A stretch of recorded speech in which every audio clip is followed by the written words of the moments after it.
You can achieve professional and industry standard vocals by doing the following. Make sure when you record that it's in mono. This will make sure that the output isn't only on one ear.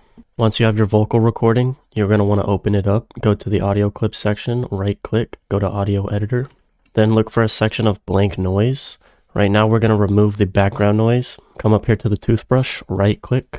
This will capture the noise profile and then select everything, left click.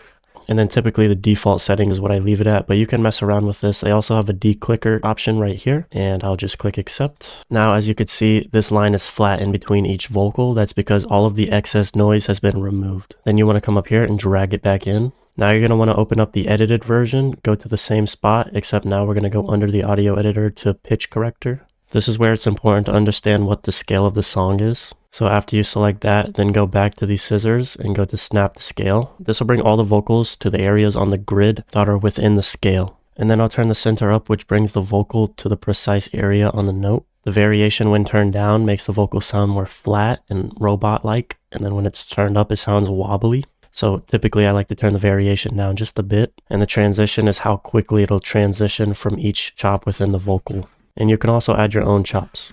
So usually I'll leave the transition all the way up or just slightly down, but it's really up to you. You can change the volume and variation of each individual vocal as well, and change what note that it's played on. After then you want to come to drag selection, bring it back.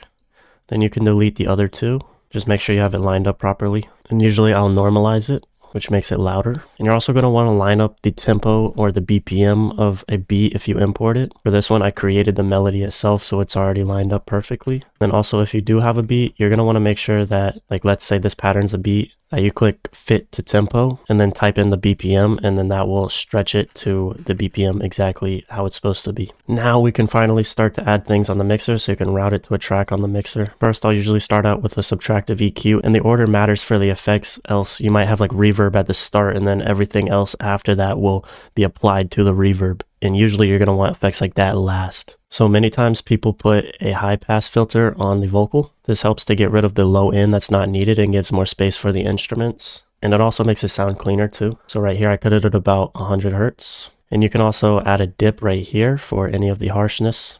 And that's pretty much it for what I do, but other people might lower down some of the frequencies in this range, which is about 400 Hertz. That helps to get rid of the boxiness. Then I add my first compressor. I bring it about halfway into the vocal, turn my ratio and knee fairly far up, and I turn the attack time slightly up and the release slightly down.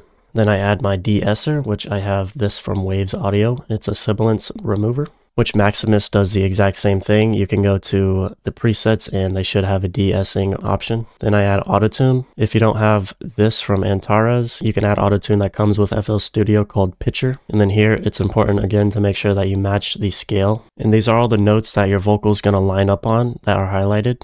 And these are bypass buttons. For Antares, it's the same concept. Then I add my second compressor and I go a little bit harder this time, except I parallel compress it by turning down this mix knob so it's not mixed in as much. Soundgoodizer, which is a compressor mixed with saturation. And I believe that might have some type of distortion in there too. I have that turned up just a bit because I like the way it sounds and it makes it a little bit louder. And then a tiny bit of distortion mixed in, about 10%, because I don't want it to be overly distorted. I have another subtractive EQ right here with a slight boost at the high end. And because when you boost higher frequencies, it gives it more sibilance. And I added another sibilance remover, but it's not activating too much. And also a few more effects that you might want to add before you send it to the delay and reverb might be the flanger. This is like a chorus effect mixed with panning. You can also add chorus, harmony plugin, or if you want to have more control over your compressor, then you can use a multi-band compressor, which allows you to target specific frequency bands. So you can apply more compression to maybe the low end if you want. Then I route my vocal to the reverb and delay on different mixer tracks. And I turn the mix all the way up so that it's not doubling.